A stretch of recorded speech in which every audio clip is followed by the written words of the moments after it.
మాయాపూర్లో చుట్టుపక్కల దేవాలయాలన్నీ కొన్ని చూసిన తర్వాత తరణ్పూర్ ఘాట్ దగ్గరికి తీసుకొచ్చారు మమ్మల్ని టోటో వాళ్ళు. ఎందుకు అంటే ఇక్కడ బళ్ళకట్టు ఎక్కి దాటి అవతల ఒడ్డుకి వెళ్ళిన తర్వాత ఒక అరగంట ప్రయాణం చేసిన తర్వాత టాకుర్తులలోని నృసింహస్వామి టెంపుల్ పురాతనమైనది ఉన్నదంట. ఆ ఆలయం చూడటానికి ఖచ్చితంగా ఈ బళ్ళకట్టు దాటాలి. బళ్ళకట్టు అంటే ఇలాంటి బళ్ళకట్టు కాదు, ఇది ఓన్లీ బొంగులే కనిపిస్తున్నాయి. చుట్టూ ఎడ్జ్ కూడా ఏమీ లేదు పట్టుకోవడానికి.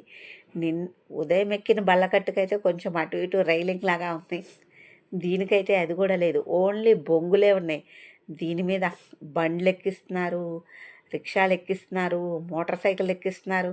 ఆ మోటార్ సైకిల్ కూడా ఎలా ఎక్కిస్తున్నారు అంటే డైరెక్ట్గా ఇక ఎక్కేసేస్తున్నారు. అందులో ప్యాసింజర్ కూడా దిగట్లేదు. అంటే ఒక వెనకాల ఒక ఆమె కూర్చుంది, ఆమె అలాగే కూర్చుంది పడవలో కూడా, కిందకి కూడా దిగలేదు, డైరెక్ట్గా ఎక్కిచ్చేస్తున్నారు. దాని మీద ఆ బళ్ళకట్టు మీద మళ్ళీ ఒడ్డుకు వచ్చినప్పుడు డైరెక్ట్గా తీసుకొని వెళ్ళిపోతున్నారు. అసలు దిగను కూడా దిగలేదు. ఈ బళ్ళకట్టు చాలా చిత్రంగా అనిపించింది నాకైతే. నేను ఎప్పుడూ ఇట్లాంటిది ఎక్కలేదు. ఎప్పుడో చిన్నప్పుడు దుగ్గరాల మా దగ్గర మోతడకలో అవతల ఒడ్డుకి వెళ్ళటానికి ఎక్కిన గుర్తు ఉంది అంతే. కానీ ఇలాంటి బళ్ళకట్టు అయితే నేను ఎక్కలేదు. కానీ దీని టికెట్ ఎంతో తెలిస్తే అసలు మనం ఎంత ఆశ్చర్యపోతామంటే అంత ఆశ్చర్యపోతాం. కేవలం ₹2 మాత్రమే.